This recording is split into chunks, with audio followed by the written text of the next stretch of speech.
Hello and welcome to another evening of frank conversation here on Hard Copy. I am Terry Ikumi. The last couple of weeks has presented one of the most challenging times for us as a people and a nation.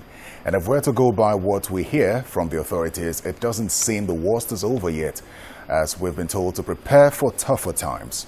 With schools shut, as well as places of worship, clubs, restaurants, and even markets, it is evident that Nigeria is at war, but at this time with an enemy which cannot be seen with the naked eye. The new coronavirus, or COVID-19, is proving to be a formidable foe which is threatening not just lives and livelihoods around the world, but testing our common humanity. On Hard Copy tonight, we'll seek to brace up for the battle, as we've been told by the Nigerian Center for Disease Control that this is a war that we must all take responsibility for. Our guest is a professor of virology and veterinary medicine. He is also the immediate past president of the Nigerian Academy of Science. He joins us via Skype from Ibadan, the Oyo State capital. Professor Oyewale Tomori. Welcome to Hard Copy, Prof. Thank you very much. Now let's start with your take as a scientist on this virus. What's your understanding of it? How do you see this pandemic so far, and how has it spread across the world? I think this one disease that has shocked the world. We never had anything like that in recent times. There are stories of what happened in 1918 with the Spanish flu, and I think we're getting the same kind of situation. This is a new virus which is spreading all over the world because, of course, it's new and people don't have immunity against it. And so it's going to spread for some time until we're able to put it out of control. Prof, do you call this a new virus? If you look at this virus, can you really say that this is a new virus? Because it seems like we've seen articles that have suggested that this virus has already been in existence for a while. Yeah, maybe you can put it that it's a new member of an old family. The coronaviruses are well known all over the world. They are both in animals and also in human beings. But occasionally you have one that due to mutation comes out and changes its characteristics and becomes something else. It's like you have a family and you have a newborn baby. The family is there, but it's part of the family and somebody new. And so it's like a new member of the corona family, which is really something I think the world is quite shocked about what is happening and what it is doing right now. Now let's look at this virus from its entirety. Now, would you say that we understand now the A to Z of this virus? I'm talking about the origin of the virus, the preventive methods, and possible treatments. Do we know the A to Z of this virus? No, we don't. And that's been a new virus. Yeah, it is a major problem because even the old ones that we know, we're still finding new things about them. Not to mention one that is totally new and is causing different situations all over the world. Initially, we thought something that will end up like others in China, but then it spread all over the world and it's becoming what the terror that it is now. If you ask me, I think this is one virus I think I like very much from all the experience I've had. This is an equal opportunity virus. But this is a virus that is teaching the high-level people more than the poor people. Eventually, to get to the poor, but unfortunately, it's coming through the so-called high-level people who have opportunity to travel out of the country. People in high positions. We see many of our leaders scampering into self-isolation. I think it's a good thing. Maybe to let them know that the world, all of us are vulnerable. It's not the poor alone. And so when we find our governors and others scampering into self-isolation, I'm quite delighted about it. And I hope to teach them a lesson to let us move forward, that this problem is for all of us and not for the poor of the country. A professor of human virology, I think this is very important that we ask this question. Do you see this virus as one that could be treated and will eventually leave the body, or is it possible that, as we've heard from many people who are speculations, that this virus never leaves the body, that it is most likely going to stay in the body? Again, like I said, this new virus, we don't really know exactly how it's going to behave. First thing, most virus diseases don't have any drug treatment because of the nature of viruses. Viruses develop within the cells of the body. The only time when you and I get evidence of the virus is when the virus has destroyed itself and the viruses are moving in to find other targets in the body. it circulates in the blood, and that reaction is what we get with the fever and other symptoms that we see. But eventually, just like HIV, they end up residing in the body cells and can, depending on your state of immunity, can resuscitate again and come back again and cause infection. We don't know this yet about this coronavirus, but there are evidences of viruses that behave like that. Now, you say we don't know the A to Z of this virus, but you see the kind of measures that are being put in place to combat it. Do you think that as a country we're taking the right measures to deal with this virus? We are now taking the steps we should have taken from the day the first case came in. We missed the opportunity. If we had these steps now, if it had been taken at that time, we'll be in a better position. And I get a bit worried when we say we have 50 cases or 51 cases, but nobody has told us how many samples are being tested. I mean, if we're only testing 200 and we're getting 50, that's horrendous. It means that 1/4 of everybody you test is positive. If we're testing 4,000, then it becomes a little different. So I don't think we're getting enough information from our people or the people in charge. They should be telling us, we have 50 cases, but we have tested X number, and this is the number we have tested. Then we can see the reality of what the problem we have. Like I mentioned, if they have only tested 200 samples, and now this will go 50 positive, that's worrying. They said 4,000 samples and getting 50. Then you can say the situation is not as bad as it. So we're not getting enough information, either from the government or anybody. Take example, when people say, oh, somebody came to Ibadan. Nobody tells us where was the person, when did he arrive in Ibadan. That information should be made available to the public. I mean, what to tell you this day. Then we know where to focus when we're trying to trace contacts. The information we have from the Presidential Task Force on COVID-19 is that we have about 5 laboratories that can test for this virus. We have 2 in Lagos, we have 1 in Abuja, 1 in Osun State, I believe, and 1 in Edo State. Does that really explain why we have limited opportunities or limited chances of testing more people at this time? First of all, of the 5, I'm not too sure the 5 are functioning. I know the 2 in Lagos are functioning. The one in Edo, which is at the Redeemers University, is also functioning if they provide them with samples. We're not sharing samples equally. The one in Abuja, I'm sure they're doing quite a lot of work. I'm not too sure about the one in Europe. So what I'm saying is that, yes, we have 5 laboratories, but are we making full use of them? That's the next question we should be asking. And that's what I was asking, that we're not getting enough information in this country. We should be having information. X number of samples were tested by this lab, by this lab, by this lab. And that way, we can begin to give government proper advice on what next to do. So, yes, we don't have enough. I don't think we have enough. Apart from the lab themselves, you need reagents. The test kits are important. I'm told some arrived, about 200,000 or 20,000 test kits arrived. How are we going to distribute those ones? Where are they going to go? Who knows where people are going to send their samples? Yes, we know we can test samples in Lagos. Does the average Nigerian know where those samples are being tested? These are the information that everybody needs at this time, so that we can all be part of it. At the long run, it boils down to what I, as an individual, what I do, to make this thing to come to an end. The government can give its guidelines, but if I'm not complying, it's of no use to anybody.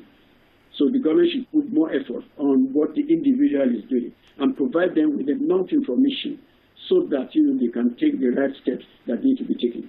Prof, when this new strain of the coronavirus was noticed in China, it seemed really far away. But here we are today.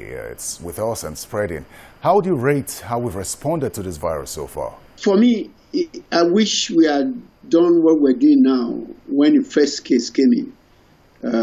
I think we waited too late to take this action we are taking. By that time, we're now talking about, if you remember, we started with 1 case. It took about 9 days before the second case came up. And then subsequently, it's like we're getting the cases every 2 days, every 3 days, until now we're now at 51.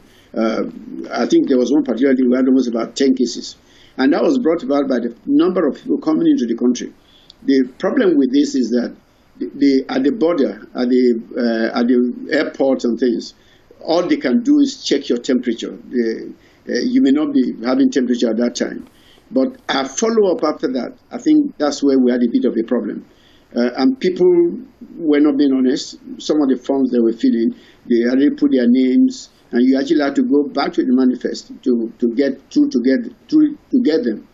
Prof, let's look at the role of government now. And if you look at how world governments have responded to this virus and how Nigerian scientists have complained about lack of attention from the government, what would you say to the government at this time, considering the reality that we're faced with?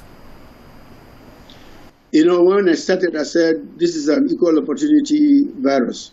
And I was actually glad that it was catching those people in positions of authority. As our governors are scampering into self-isolation. I think it's enough time for them to let them know, make use of your people. That there are enough talented people in this country. If you put money into research, into science, then there's no way that we would make progress they are making. Give example. If Pengason decides to go on strike today, if my president is on his sick bed, he's going to get up immediately and come and solve the problem.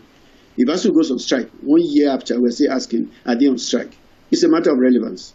So that's for my scientists. But for also the government, they have been paying lip service to research because they don't think it's something that can yield money immediately like oil. Prof, if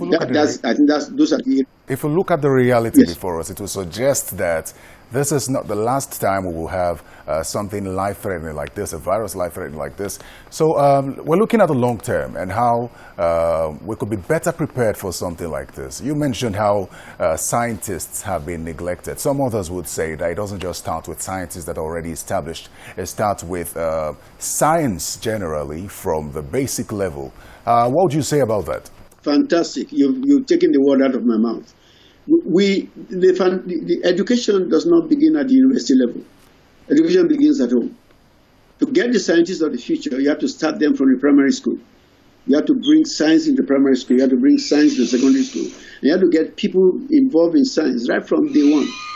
I remember I used to tell people that the science I did in my secondary school is much better than the science we are seeing at universities today. Because at that time they paid that, and it was those things that brought people like us into science. Now there's going to be any interest in science when we don't have any labs in many of our countries. We are running a country now today where you can get your chemistry without doing laboratory tests, theoretical chemistry. We're not going to make any headway with it. Countries that have invested in science are reaping the benefits. We have invested in something else, and we are reaping the benefits of neglect of science, and that's where we are. Back to that, it is not just the science. You mentioned it. Every aspect of Nigeria's life is affected by neglect. In the days when I was growing up, we had running water, at least in the streets, if I didn't have it in my house. Today, there's no house that has, many few houses don't have any running water in their houses. Electricity is still a problem, remains a problem. You can't do research without those basic needs. So we are creating a toxic environment for science to function in Nigeria by not having all those things. When you say you're ranking universities and you say, oh, no Nigerian universities in this, check how much the government has spent on research, how much the basic infrastructures are in place. We can't do science in a vacuum. We have to do science in, and therefore we need to get our people. I mean, all those are basic facilities available, not just for science, but for people. We must have running water. We must have electricity. And you know what? We have been battling this for ages now, and then yet we want to make progress. We cannot make any progress. We have invested in the wrong things. And what we are getting is return of investment on the corruption and the other issues that we have invested our national countries on. That's where we are, and that's what we're going to, until we change all those ones. And that's why I said, I'm glad this disease is catching those at the high positions. Let them know how the common man feels. Let them know. I wish when they are really sick, they take them into the hospitals where you pick in the normal person. Let them be the mosquito-infested isolation wards. Then they know what the people are feeling. Then I hope they can do something, except something's wrong with them. Prof, you've spent your time as a scientist. You've also worked as on the Ebola case many years ago, way before we had the 2015 case. But that's something we'll talk about when we return from this break. Please stay with us. Gradually, it does seem that the country is approaching a lockdown from this COVID-19. Would you say that we're overreacting, given that the coronavirus doesn't seem to be as deadly as some of the other viral diseases which we've suffered, like Lassa fever and Ebola? Let's take Lassa fever for example. Now, according to the WHO, we have a fatality rate of about 23%. Compare that to 3.4% of COVID-19 as at March by the WHO. Do you think we're overreacting? Not at all. Actually, in fact, the Nigerian Academy of Science that actually called for a total lockdown. What we don't know is the outcome of this one. For Lassa, we know where it is, although we have neglected it. Even though we know it's a severe disease, it's a severe problem, but our government has not really done what it needs to be doing. So, going by that performance of our government, and we're not knowing what the outcome of this will be, I think the right thing is a good lockdown right now. Prof, compare the time you worked on the Ebola crisis with that of 2015 and what we have now. Compare the responses so far and the level of progress. Well, in those days, Africa has never really taken care of itself. In 1995, when we went to Kikwit, absolutely nothing was available. People were dying in the hospitals, dead bodies were all over the place. And it took external assistance to get the situation back to normal. It hasn't changed. You saw 2014 in Sierra Leone, Liberia, and all that. And you saw part of our own here. Yes, we did well, but we did get a lot of external support. And so now we are also getting external support in this country. This is a country that we had to wait for diagnostic reagents from WHO or Jakima or whatever. But there was a time when this country was producing its own reagents. There was a time when this great country was producing vaccines for the use of the people. What happened to us? These are the questions we need to be asking. So we are not prepared.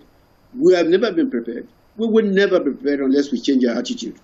If we look at what the quiet progression that we're having in terms of this disease in the country, should we brace up for anything worse than what we've seen so far, or are we making progress? You better brace up. What could be worse than what we have now? If more people have the disease, then and they have severe disease, then our health system will be overwhelmed. We won't have a place to keep them in our hospitals. And that becomes, and then people then will begin to do self-treatment at home and then spread the disease more than what it is. Just like it happened with the Ebola of those days. So that's the situation. It is not for us not to get to that level. And by saying this, I'm not trying to panic anybody. I'm saying it for us to prepare against his coming, against his eventuality. We used to say that, go ahead. I've listened to analysts. One particular analyst did say that if you start to show symptoms of this disease, you do not need to spread it, don't go about, because you will end up infecting more people. He said categorically, stay at home and treat yourself.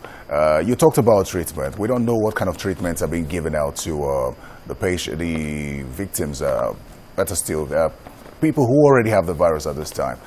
What would you suggest? Because you did mention that we could get overwhelmed by the number of people, and if that happens, how do you suggest we go about it? Okay then. You see, when guidelines come from WHO or whatever, they are meant to be adapted by the country. When WHO says self-isolation, it's talking about people who are living in their self-contained quarters. If you go to Ajegunle or go to a part of Nigeria where we're all sharing toilet and whatever, how are you going to do self-isolation? So we have to look at our own environment and know the principles behind it and adapt the principles to our environment. For us in Nigeria, one of the things I think we do, it is important, first of all, for us not to get to the level where people will be sick. The testing, we need to do more testing than we're doing. That's number one.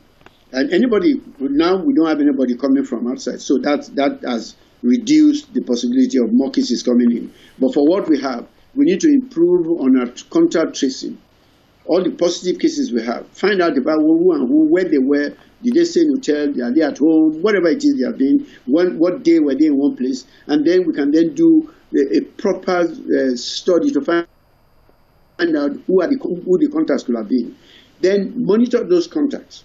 Take that sample as quickly as possible. If I may come in here, what I asked was, You talked about the possibility of health facilities being overwhelmed if the cases increase. And we've had information from outside saying that every individual should self-isolate, and if you suspect that you have the virus, except you start to show really serious symptoms, you can now call NCDC. How do we go about the treatment process? It's not clear what treatment methods are being employed with the cases that we already have right now. Is that a problem for you? Yeah, no, thank you very much. Actually, I was leading to that if you catch the people early, then you can begin to deal with those cases as quickly as possible. But the current treatment that people have is that you treat the cases symptomatically. A person has a headache, he has fever, he has runny nose. You treat all those. Those are what you can do, and hopefully it doesn't get to the chronic stage. And many of these are available in quite a lot of our hospitals. But the reason why we put them in isolation is that we don't have them spreading it to other people, and therefore increasing the chances of. You remember, from the data available, people who are old and who have underlying diseases suffer a more severe disease than the young. But now that is changing now, and we're all kind of vulnerable to it, to the virus. So back to your question. What we need to do, the first and foremost, is to reduce the possible number of cases that may end up in the hospital. And when you do that, is by checking people as quickly as possible, so that you know those who have and those who don't have. And that way, you can at least be able to plan far ahead about what cases you're having. If we don't do that, all these cases will keep coming up, and we can never be ready. I hear states are putting up isolation wards and things of that nature. I think, yes, you need that to start, but I think the first thing is get out exactly what is the extent of disease that you have by testing and by ensuring that, you can quickly take care of those who are not involved out of the system and focus on those ones that may be positive. Now, Prof, anyone who's watched this and heard you say treat symptoms as they come would think it would be best to possibly treat a headache if I get one, treat a cough if I get one, or treat fever if I get one. Is that what you're saying? No, I'm saying the expert will apply the appropriate treatment looking at the symptom. For you and I, if you have an headache or if you have whatever, you don't know what the source is, and you may be taking the wrong drug. So the advice is when you are sick, although overseas they say stay at home, but if you are sick, you have to call somebody to take care of you. And that's why I think the NCDC put out the notice and said, if you do have anything, these are the contact numbers you can call.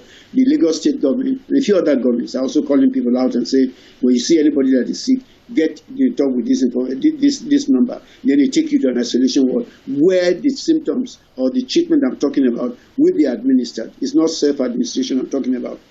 That they go to the hospitals where the doctors will treat them according to the symptoms they are showing. Because right now we don't really have any drug that we can say works effectively. There are few being tested, but they're still under the testing stage. I hear stories about chloroquine and all that, but all those are still under WHO, and others are saying, let's test them properly. There are processes that we have to follow, and those processes have not been completed. Until that is said, we cannot say this drug is good or that drug is not good. And that's why right now, what doctors will do, look at the symptoms and take care of those symptoms. Prof, most of the cases, finally, now most of the states of the Federation have not recorded any case yet. What's your advice to them? It is to be on the alert. Again, the fact that they're not recorded is not because it is not there. Maybe because we are not detecting, and that's why I kept talking about the need to improve on the surveillance that we're doing. Professor Oyewale Tomori, thank you very much for finding time to come speak with us on Hard Copy despite a very busy schedule. Thank you very much. We're dealing with a hard problem. We'll definitely overcome this. Well, that's Hard Copy. Please share your thoughts and concerns with us using the handles showing on your screen, and we ask at this time that you stay safe and help your community do so too, as we all follow the rules of basic hygiene and instructions given by state authorities. We can do this. Thank you very much for watching. I'm Terry Ikumi. Good night.